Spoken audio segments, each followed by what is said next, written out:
Hello dear students, last time we were discussing about Gauss law and we have proved the Gauss law using Coulomb's law. Last time we also discussed that according to Gauss law, net flux passing through a closed surface is equal to 1 upon epsilon naught times of charge enclosed by the surface. So this is the phi net is equal to summation q upon epsilon naught.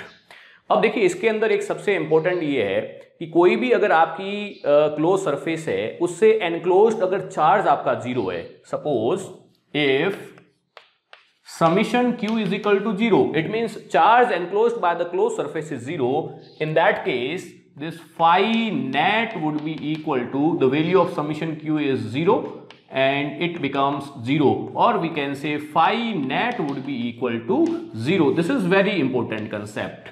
That if net charge enclosed by the surface is zero, then net flux passing through the surface will also be zero. जैसे example के लिए, for example suppose if I take cylinder, ये मैंने एक cylinder ले लिया है, okay, and suppose this is my electric field lines which are passing like this. So अगर यहां से कोई मेरे से पूछे कि what would be the net flux passing through this close surface, अब देखिए इस क्लोज सरफेस से जो है एनक्लोज्ड चार्ज तो जीरो है, इसके अंदर कोई चार्ज है नहीं. तो इस केस में मैं ये कंसेप्ट यूज करके सीधा बोल सकता हूं कि इस केस में जो फाई नेट होगा वो आपका क्या होगा, जीरो होगा, क्योंकि इस क्लोज सरफेस के अंदर तो कोई चार्ज है नहीं. तो जब भी किसी क्लोज सरफेस के अंदर कोई चार्ज नहीं होता है, उस केस में उस सरफेस से नेट पास होने वाला जो फ्लक्स होगा, चाहे सरफेस सिमेट्रिकल हो, असिमेट्रिकल हो, कोई भी सरफेस हो, नेट जो फ्लक्स होगा वो आपका जीरो होगा. तो अपन यहां से इसको एक न्यूमेरिकल प्रॉब्लम के तौर पे अपन ने डिस्कस किया था, लेकिन अपन इसको डायरेक्ट इस कंसेप्ट को यूज करके भी इस टाइप से ज्यादातर जो ऑब्जेक्टिव प्रॉब्लम्स है या कुछ एक अपन एक और प्रॉब्लम ले रहे हैं जिसमें इस कॉन्सेप्ट को यूज करेंगे. देखिए एक आपको एग्जाम्पल दे रखा है 2.9. उस एग्जाम्पल में आपको एक दे रखा है हेमीस्फीयर. ये आपका हेमीस्फीयर है, this is hemisphere, okay, and आपको दे रखा है कि एक हेमीस्फीयर है. ये एग्जाम्पल आपका है 2.9, बहुत इंपॉर्टेंट है, अच्छे से समझिए. एक आपको हेमीस्फीयर दे रखा है और फिर इसके अंदर आपको ये चीज दे रखा है कि इसके अंदर एक इलेक्ट्रिक जो फील्ड के अंदर इसको रखा हुआ है, और इस केस में इसकी कर्व्ड सरफेस से आपको पास होने वाला फ्लक्स फाइंड कैलकुलेट करना है. तो इसकी दो अलग अलग कंडीशन दे रखी है. देखिए ये आपको इस टाइप से ये डायग्राम भी दिया हुआ है. ये आपका जो हेमीस्फीयर है, ये हेमीस्फीयर है. इस हेमीस्फीयर को आपके इलेक्ट्रिक ये फील्ड के अंदर इस टाइप से अपन ने रख दिया है. इसके अंदर देखिए दो सरफेसेस है, एक तो ऊपर वाली ये कर्व्ड सरफेस है और दूसरा इसका ये बेस है. दिस इज ये आपकी कर्व्ड सरफेस है, ये कर्व्ड इसकी जो सरफेस है और ये हेमीस्फीयर का बेस है. इसको इलेक्ट्रिक फील्ड में इस टाइप से रखा हुआ है. आपको इसकी कर्व्ड सरफेस से लिंक होने वाला फ्लक्स कैलकुलेट करना है. ठीक है, इस क्वेश्चन को किस टाइप से सॉल्व करेंगे. अब देखिए अगर मैं ये मेरा जो हेमीस्फीयर है इसको मैं एक क्लोज बॉडी कंसीडर करता हूं, ये क्लोज बॉडी है, complete hemisphere, it is considered as a closed body.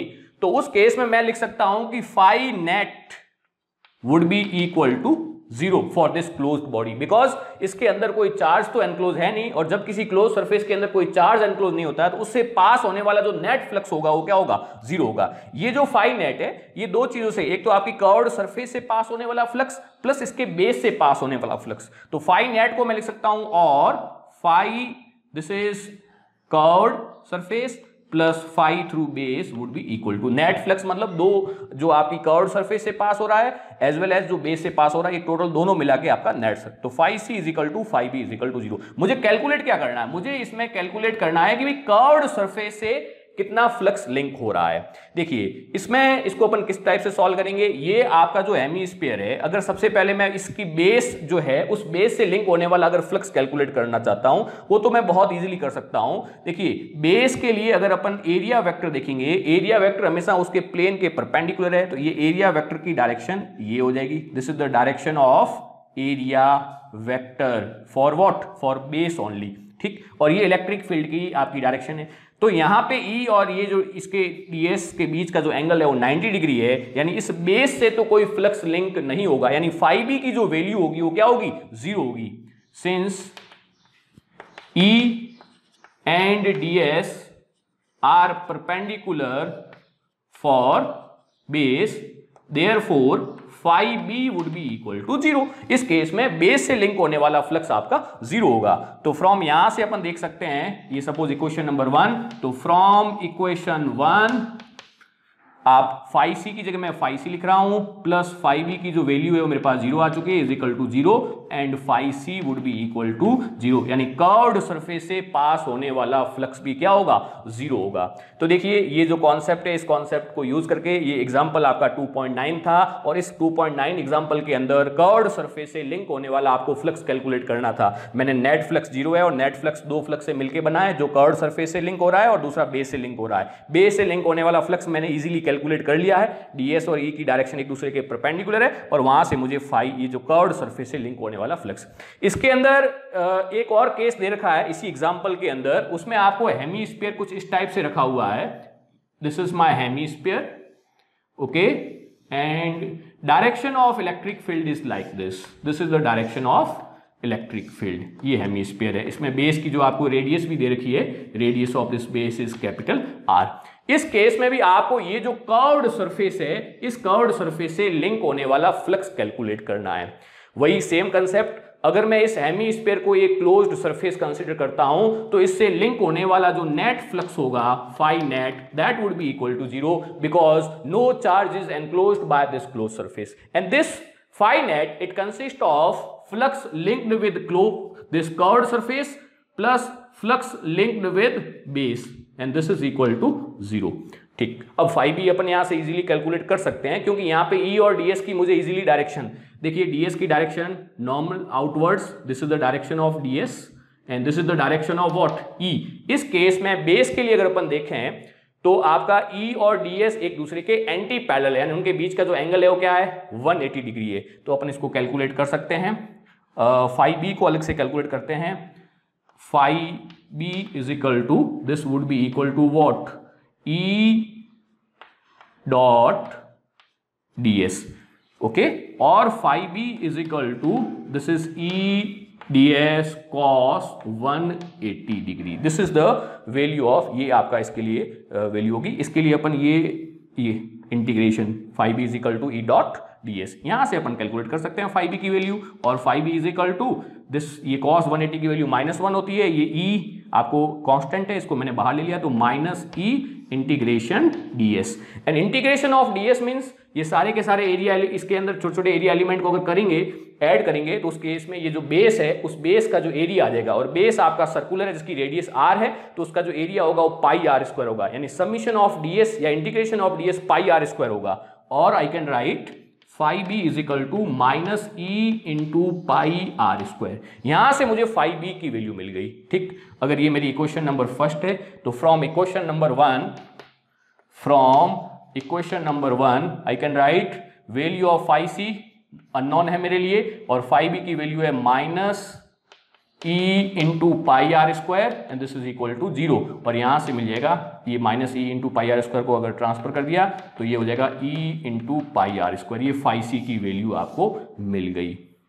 देखिए फाई सी को कैलकुलेट, यहां से मैंने बेस से लिंक होने वाला फ्लक्स कैलकुलेट कर दिया, और ये मुझे पता है कि इस क्लोज सरफेस के लिए phi C plus phi B 0 है, तो यहां से इस इक्वेशन को यूज करके मैं इस कर्व्ड सरफेस से लिंक होने वाला फ्लक्स कैलकुलेट कर सकता हूं। ये आपका एग्जांपल 2.9 था, ये दो अलग अलग उसके केस थे, जब आपका ये बेस के आपका पैरेलल है इलेक्ट्रिक फील्ड, और इस केस में इस बेस के इलेक्ट्रिक फील्ड परपेंडिकुलर है। इन दोनों केसेस में इस हेमीस्फीयर की कर्व्ड सरफेस से लिंक होने वाला फ्लक्स आपको कैलकुलेट करना था, ये कंसेप्ट अपन ने यूज किया है। तो जब भी किसी क्लोज सरफेस से एनक्लोज्ड अगर आपका चार्ज 0 है, तो उससे लिंक होने वाला या उससे पास होने वाला जो टोटल फ्लक्स होगा, नेट फ्लक्स होगा, वो क्या होगा, 0 होगा। तो मेरे ख्याल से ये आपको क्लियर होना चाहिए। अब अपन एक और इंपॉर्टेंट क्वेश्चन लेते हैं।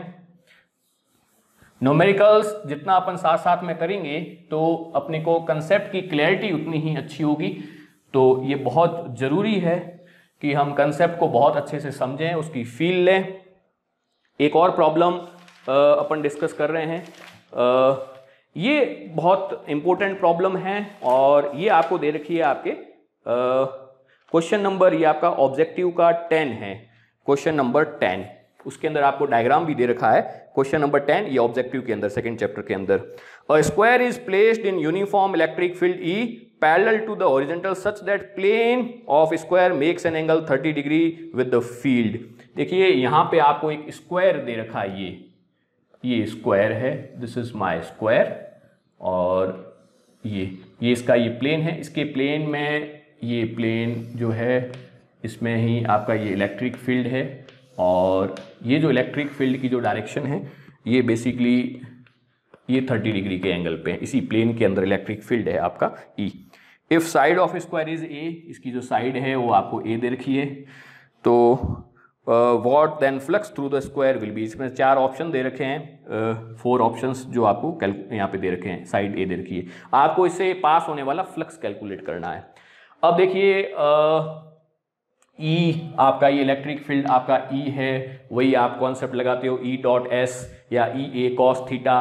और सबसे बड़ी चीज़ यहाँ पे मैं बात बताना चाहता हूँ कि जो फाई हमने लिखा था, फाई इज इक्वल टू आपका होता है E डॉट S और phi is equal to ES cos theta, ये फ्लक्स के लिए बेसिक फॉर्मूला है, where theta is angle between electric field intensity and area vector. Area vector और इलेक्ट्रिक फील्ड इंटेंसिटी के बीच का एंगल है। ये पहले भी अपन ने एक सर्कुलर डिस्क की प्रॉब्लम की थी, उसके अंदर भी मैंने आपको बताया था। तो बस ये थीटा निकालना आपको आना चाहिए। और एरिया वेक्टर देखिए, इलेक्ट्रिक फील्ड इसके प्लेन में ही है, किसके, इस आपका स्क्वायर के प्लेन में ये इलेक्ट्रिक फील्ड है, इसके प्लेन के अंदर ये ऐसे। एरिया वेक्टर जो होता है वो किसी प्लेन जो भी आपकी सरफेस होती है उसके प्लेन के परपेंडिकुलर होता है, प्लेन के परपेंडिकुलर। देखिए यहां से ये प्लेन है, इसका प्लेन के परपेंडिकुलर ये डायरेक्शन।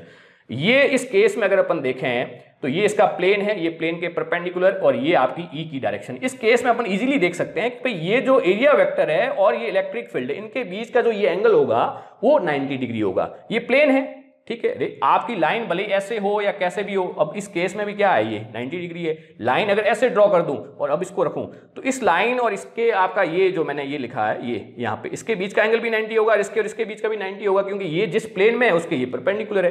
तो इस केस में एरिया वेक्टर और इलेक्ट्रिक फील्ड इंटेंसिटी के बीच का जो एंगल होगा वो 90 डिग्री होगा, क्योंकि ये इलेक्ट्रिक फील्ड है वो इस स्क्वायर के प्लेन में है। तो since theta is equal to 90 degree and therefore phi would be equal to ES cos 90 and value of cos 90 is what? 0. So phi would be 0. ठीक, यहां पे आप एक्सप्लेनेशन आपको ये लिखना है कि भाई ये आपका जो एरिया वेक्टर और इलेक्ट्रिक फील्ड इंटेंसिटी के बीच का जो एंगल होगा वो 90 डिग्री होगा। क्यों? क्योंकि इलेक्ट्रिक फील्ड इंटेंसिटी इसके। अब ये प्रॉब्लम आपकी एक और बुक चलती है CBH की जो है, उसके अंदर भी ये सॉल्व कर रखा है। पिछली बार कोई स्टूडेंट वगैरह लाए थे तो उसके अंदर उन्होंने भाई ये अच्छा ये है, अच्छा इसको डायरेक्शन ये ले लिया कि ये एरिया वेक्टर की डायरेक्शन हो गई, S जो ले लो या A ले लो, और ये 30 डिग्री है, ये पूरा 90 डिग्री एंगल है, तो ये एंगल 60 डिग्री होगा। ऐसे करके सॉल्व किया हुआ है।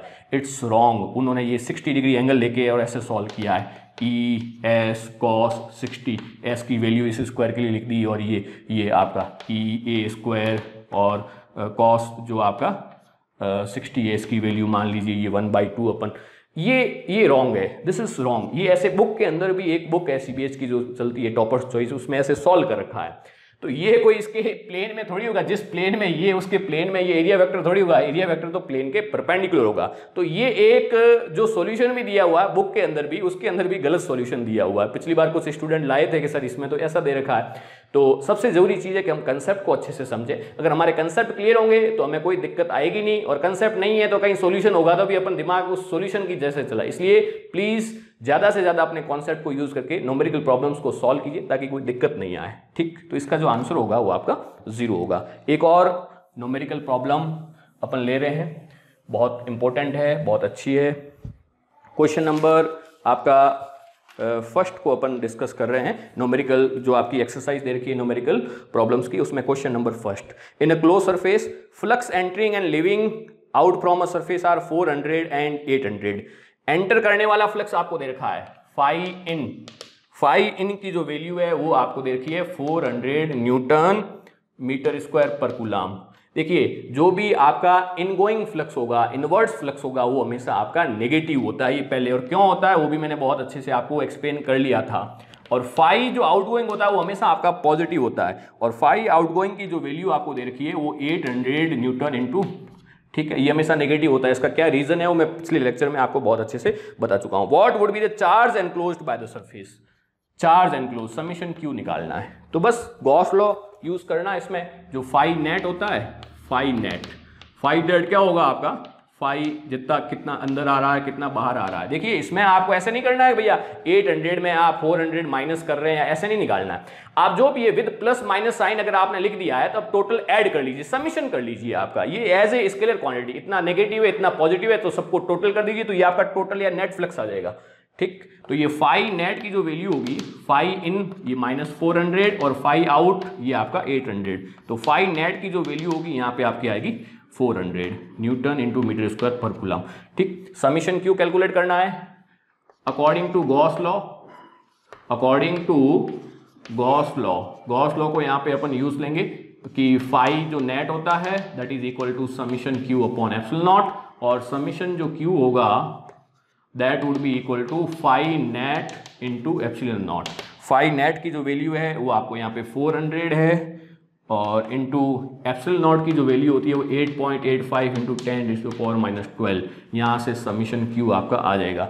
ये आपके होमवर्क के लिए इसको सॉल्व कीजिएगा, 3.54 इंटू 10⁻9 इसकी वैल्यू आएगी।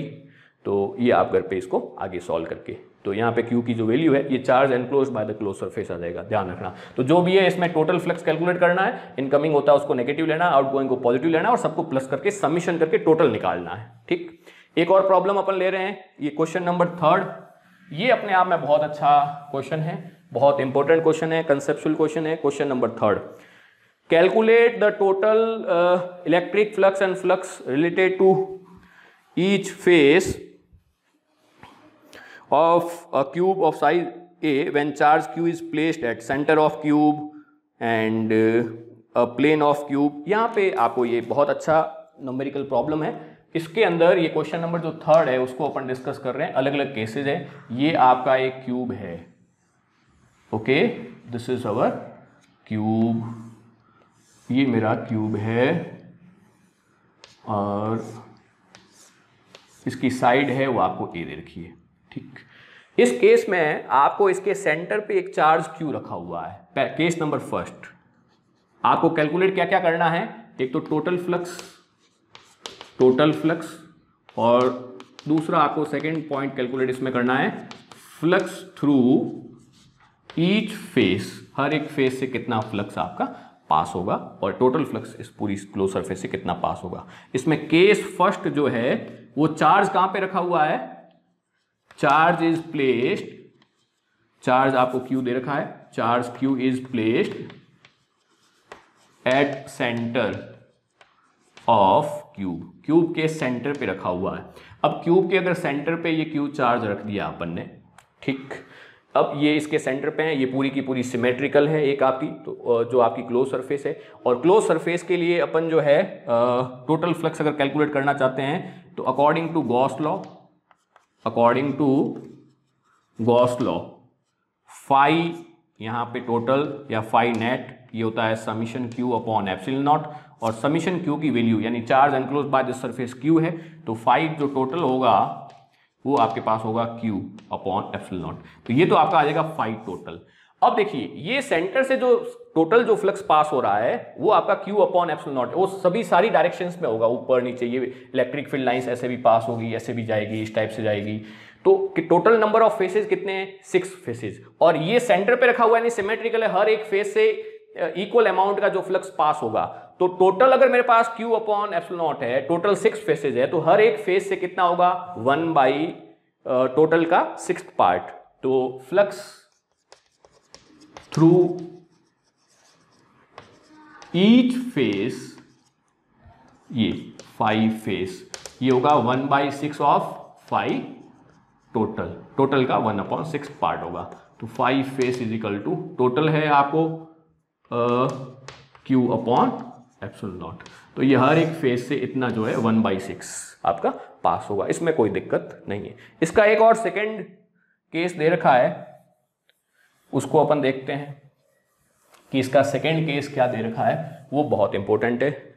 आपका उस केस में इसके जो रखा हुआ है चार्ज,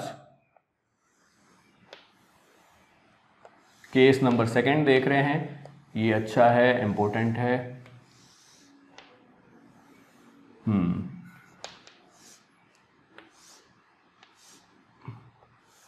ठीक, ये आपको केस नंबर इसका सेकंड दे रखा है। इस केस में आपको क्या है कि किसी इसके एक एज के जो है वो यहाँ पे सेंटर पे यहाँ पे चार्ज रखा हुआ है इस केस में, ठीक, यहाँ पे क्यू चार्ज रखा हुआ है। अब इस केस में इस क्लोज सरफेस से पास होने वाला टोटल फ्लक्स आपको कैलकुलेट करना है। अब देखिए चार्ज अगर यहाँ पे है तो बेसिकली ये एक तरह से क्लोज सरफेस तो बनी नहीं, चार्ज आपको इसको समझिए, ये आपका मान लीजिए जो ये है ये क्यूब है, ठीक है, वैसे क्यूबोर्ड लग रहा है लेकिन क्यूब अज्यूम कर लीजिए। यहाँ पे अगर आपका चार्ज रखा हुआ है तो उस केस में ये जो चार्ज है इस क्लोज सरफेस से तो एनक्लोज हो नहीं रहा है, तो सबसे पहले गॉस लॉ तो अपन कब अज्यूम कर सकते हैं, कब अप्लाई कर सकते हैं, जिस कंडीशन मेरे पास क्लोज सरफेस से एनक्लोज चार्ज हो।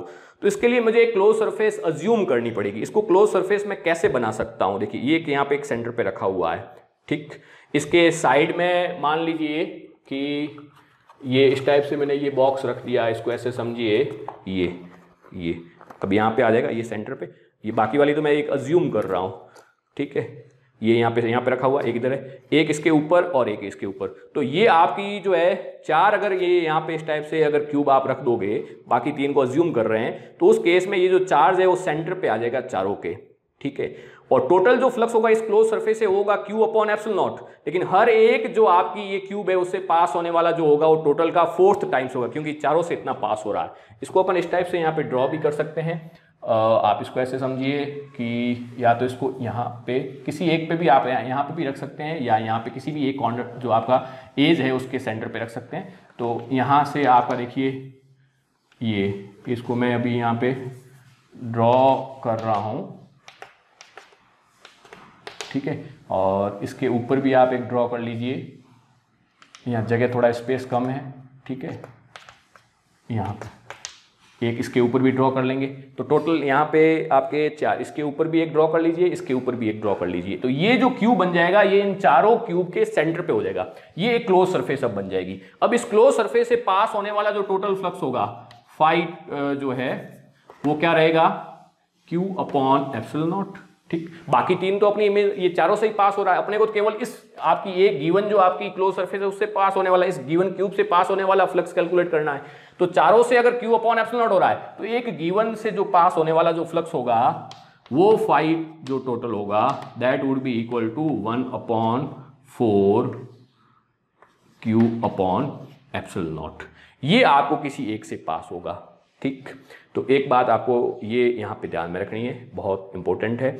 और दूसरा इसके अंदर एक और चीज़ अपने को जो कैलकुलेट करनी है वो ये है कि इनके किसी हर एक फेस से कितना पास होगा, ये भी अपने आप में बहुत इंपॉर्टेंट है। इसको मैं यहाँ से ड्रॉ नहीं है, नेक्स्ट टाइम ये ड्रॉ करके बताऊंगा आपको। यहाँ पे अभी स्पेस की लिमिटेशन की वजह से अपन ड्रॉ नहीं कर रहे हैं। दूसरी चीज़, एक और चीज़ समझिए बहुत अच्छे से, जब भी अगर आपका चार्ज यहाँ पे रखा हुआ है तो उस केस में ये, इसको यहाँ से समझिए बहुत अच्छे से, इसको मैं यहाँ पे 3D के अंदर आप यहाँ पे ड्रॉ कर सकते हैं बहुत अच्छे से, ये डायग्राम आप बना सकते हैं।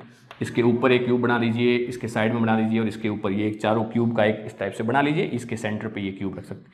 जब आपका ये चार्ज यहाँ पे इस किसी एक कॉर्नर के यहाँ सेंटर पे रखा हुआ है तो इसके भी ये ऊपर वाले जो फेस के भी पैरेलल होगा और इस फेस के भी ये क्या होगा, यहाँ पे जो आपकी इलेक्ट्रिक फील्ड लाइंस पास होगी वो पैरेलल होगी। तो ये इस फेस और इस फेस, दोनों फेस जिसके कॉर्नर पे ये रखा हुआ है उससे तो कोई आपका फ्लक्स लिंक नहीं होगा, क्योंकि इलेक्ट्रिक फील्ड लाइंस उसके क्या होगी, पैरेलल होगी। तो बाकी रिमेनिंग फेस कितने बचे, रिमेनिंग बचे आपके 4 फेस, उनसे जो पास होगा। तो अपने ये जो क्लोज सरफेस है इससे पास होने वाला टोटल फ्लक्स तो अपने पास आ गया 1/4 Q अपॉन एप्सिलॉन नॉट। अब टोटल जो आपका flux through each face, flux through each face, हर एक फेस से कितना पास होगा, तो 5 face would be equal to 1/4 times of 5 total, और this would be equal to 1/4 into 1/4 Q upon epsilon not, it becomes 1/16 Q upon. तो ये हर एक फेस से इतना पास होगा। तो यहाँ पे साइड में अपने को एक्सप्लेनेशन भी लिखा हुआ है कि जिन दो आपके फेसेस के कॉर्नर पे ये आपका चार्ज प्लेस रखा हुआ है, उन दोनों फेसेस से कोई फ्लक्स पास नहीं होगा, तो रिमेनिंग 4 फेसेस से पास होने वाला, because the no flux will be passing through the faces on corner of which charge Q is placed. Okay, तो रिमेनिंग जो 4 फेसेस रहे उनसे पास होने वाला फ्लक्स ये होगा। तो ये कैलकुलेट आप कर सकते हैं। इसमें थर्ड केस एक और दे रखा है, ये डायग्राम बहुत अच्छे से बना लीजिए, मैंने अभी यहाँ डायग्राम बनाया नहीं है, आप डायग्राम आपको बनाना है। अगर किसी एक जो है आपका फेस के किसी एक प्लेन में वहां पे रखा हुआ है, उस केस में क्या होगा, इसको समझिए, ये यहां पे रखा हुआ है चार्ज क्यू किसी एक। इस केस में भी देखिए आपके पास गॉस लॉ अपन यहां अप्लाई सीधा कर नहीं सकते, क्योंकि यहां पे आपकी क्लोज टोटल सरफेस बन नहीं रही है। तो इसके लिए मैं क्या अज्यूम करूं कि इधर साइड में एक और, अगर मान लीजिए कि ये क्यूब आपको इस टाइप से अपन अज्यूम करते हैं, ठीक है, ये क्यूब अपन यहाँ पे ये अज्यूम, ये क्यूब एक साइड में अपन ने एक और अज्यूम कर लिया। ये डायग्राम थोड़ा सा मुझे अच्छे से ही बनाना पड़ेगा, ये आप थोड़ी प्रैक्टिस कर लीजिए तो डायग्राम आपका बहुत अच्छे से ये बन जाएगा।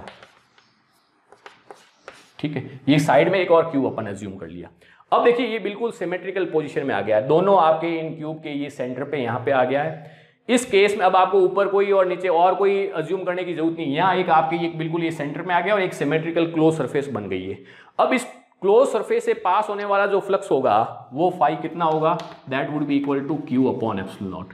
अब अपना एक जो सिंगल क्यूब था उससे पास होने वाला फ्लक्स इन दोनों से क्यू अपॉन एप्सिलॉन नॉट आ रहा है, तो सिंगल क्यूब से पास होने वाला जो फ्लक्स होगा फाई अपने लिए जो टोटल आएगा वो आपका आएगा 1/2 क्यू अपॉन एप्सिलॉन नॉट। ठीक, अब आपसे पूछे कि भी किसी एक जो आपका फेस से पास होने वाला फ्लक्स क्या होगा, तो इस केस में भी अगर अपन देखें तो ये आपका जो अपना एक क्यूब है, इसके यहाँ पे किसी एक फेस के सेंटर पे अगर चार्ज रखा हुआ तो उससे पास होने वाला जो टोटल जो फ्लक्स है वो 1/2 क्यू अपॉन एप्सिलॉन नॉट आ गया है। तो इसके इस जिस फेस में ये रखा हुआ है उस फेस से तो कोई फ्लक्स लिंक होगा ही, बाकी वाले 5 से जो होगा वो क्या होगा, ये टोटल आपका यूनिफॉर्मली डिस्ट्रीब्यूट हो जाएगा। तो फाई थ्रू ईच फेस ये होगा phi total divided by 5 and this would be 1/5 into 1/2 Q upon epsilon naught is equal to 1/10 Q upon epsilon naught. ठीक, तो ये किसी फाई एक, तो ये प्रॉब्लम है तो थोड़ा सा इसको इमेजिनेशन करके अपन समझ सकते हैं। इसके डाउट आप जरूर पूछ लीजिए, कई बार ये चीज़ एक बार में क्लियर नहीं हो पाती है। तो किस टाइप से ये अपन ने कैलकुलेट किया है, आपको क्लोज सरफेस अज्यूम करनी है, टोटल किसी एक से लिंक फ्लक्स कैलकुलेट कर लीजिएगा, फिर थ्रू ईच फेस कैलकुलेट कर लीजिएगा। साइड में थोड़ी बहुत इसका एक्सप्लेनेशन के लिए थ्योरी भी अपन लिखेंगे। तो इसका अगर डाउट वगैरह है तो आप व्हाट्सएप के थ्रू जो है वो पूछ सकते हैं। नेक्स्ट टाइम अपन कुछ और जो है प्रॉब्लम्स इस पर बेस करेंगे, फिर गॉस लॉ के एप्लीकेशंस करेंगे। ओके।